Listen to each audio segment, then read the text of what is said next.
అబ్బబ్బా సిపిఐతో స్నేహం చేసావుగా చచ్చేదాకా ఉండవా?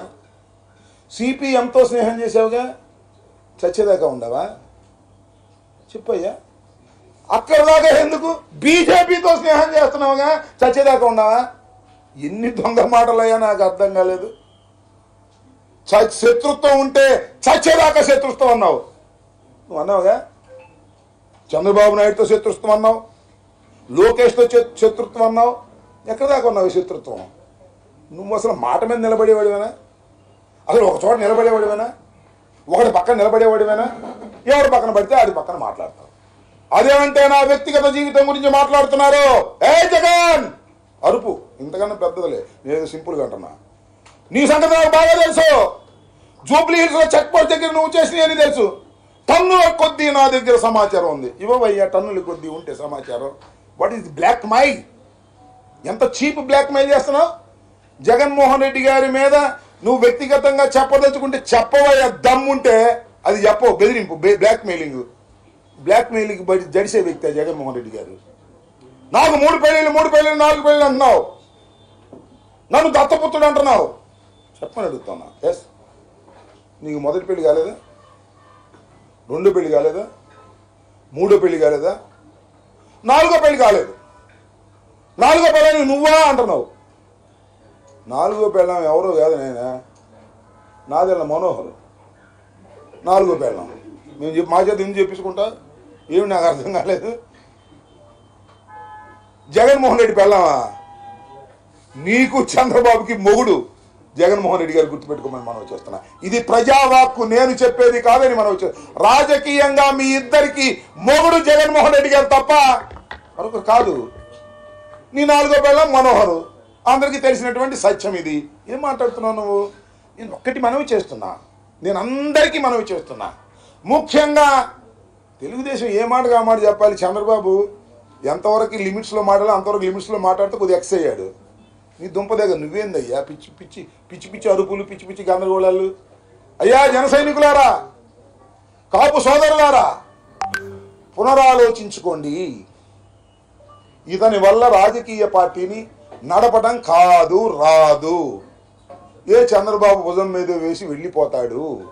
నేను మనవి చేస్తున్నా, ఈ దుర్మార్గమైన రాజకీయాల్లో పవన్ కళ్యాణ్ అనేటువంటి వ్యక్తి ఏదో ఆటలో అరటిపండులాగా కొంతకాలం ఉండే వ్యక్తే కానీ, అయ్యా 10 సంవత్సరాలు అయింది రాజకీయ పార్టీ పెట్టి. అసలు ఎందుకు 24 తీసుకున్నావు నాకు అర్థం కాదు. అనవసరంగా ఆ 2014 లాగా ఫ్రీగా సపోర్ట్ చేయలేదు. ఎందుకు గొడవ? 24 మందిని నువ్వు తీసుకుని వాళ్ళని పెట్టలేకపోతున్నావు. నువ్వు ఎవరిని పెట్టాలి నీకు అర్థం కాదు. అసలు ఈ 10 సంవత్సరాల్లో 175 సీట్లకి 175 మందిని పెట్టి గెలిపించుకోవాలనేటువంటి తృష్ణ కానీ చిత్తశుద్ధి కానీ నీకు ఎప్పుడైనా ఉందా? మొత్తం టోటల్గా ఒకసారి లెక్కలు చూసుకోండి. లేవు. ఊరికినే అప్పుడప్పుడు రావడం, గెల్లడం, పోవడం, తిట్టడం, పోవడం. అదేమంటే దాని దుంప దగ్గర 2 చెప్పులు ఎత్తిట్ట ఇసరడం. ఏమిదా నీ రాజకీయం? నీకు రాజకీయాలు రావు. నేను మనవి చేస్తున్నా, కొన్నాళ్ళు పోయిన తర్వాత చంద్రబాబే తలకాయ పట్టుకుంటాడు. ఎందుకురా బాబు ఈ పవన్ కళ్యాణ్తో నేను పొత్తు పెట్టుకున్నాను అనే దశకు నువ్వు తీసుకెళ్లేటట్టు పరిస్థితిలో ఉన్నావు. మీకు చివాట్లు తప్పవు. చంద్రబాబు నాయుడు గారి ద్వారా ఇది గమనించవలసిందిగా నేను మనవి చేస్తున్నాను. రాష్ట్ర ప్రజానీకంకి నేను మనవి చేస్తున్నాను. ఇది ఈ పొత్తు ఆయన చెప్తున్నాడు విజయవంతమైన పొత్తు. పొత్తు విజయవంతమైందో లేదో తర్వాత తెలిసింది. సూపర్ సక్సెస్ అంట చంద్రబాబు చెబుతున్నాడు. కాబట్టి అట్టర్ ఫ్లాప్. నేను చాలా సందర్భాల్లో చెప్పాం, వైఎస్ఆర్ కాంగ్రెస్ పార్టీ చాలా సందర్భాల్లో చెప్పింది 1+1 = 2 ఇన్ మ్యాథమెటిక్స్. 1+1 2 అవ్వాల్సిన అవసరం లేదు. రాజకీయాల్లో 1+1 0 అవుతుంది.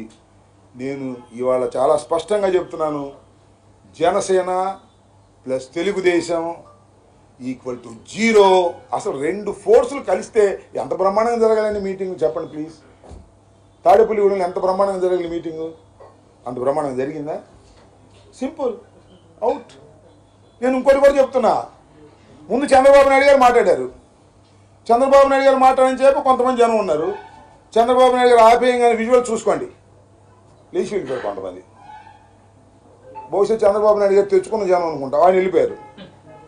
పవన్ కళ్యాణ్ బ్యాచ్ ఉంది, వెలవలబోయింది. ఏందే మీ పొత్తు తగలయ్యా?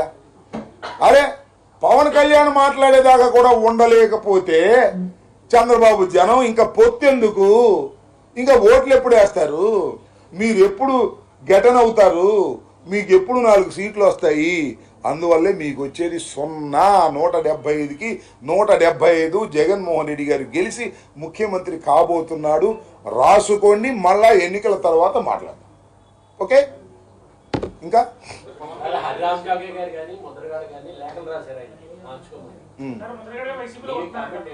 ఐ డోంట్ నో ముద్రగడ గారు వైసీపీలోకి వస్తున్నారనే విషయం నాకు తెలియదు, సమాచారం లేదు. సమాచారం లేని దాని గురించి నేను మాట్లాడను.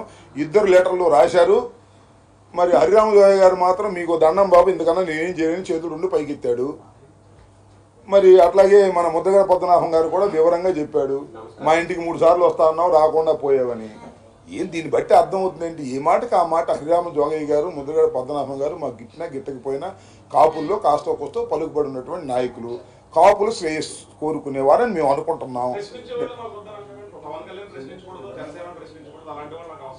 అది ప్రశ్నించడం కోసమే పుట్టిన పార్టీకి ప్రశ్నించేవాడు అవసరం లేదు. ఇక దరువేసేవాడు కావాలి. దరువేసేవాడు ఎవరో తెలుసా మీకు? ఒకే ఒకడు ఉన్నాడు. ఎవరైనా ఎవరు? నాదెళ్ల మనోహర్ దరువేస్తుంటాడు, ప్యాకేజ్ తీసుకుంటుంటాడు త్రూ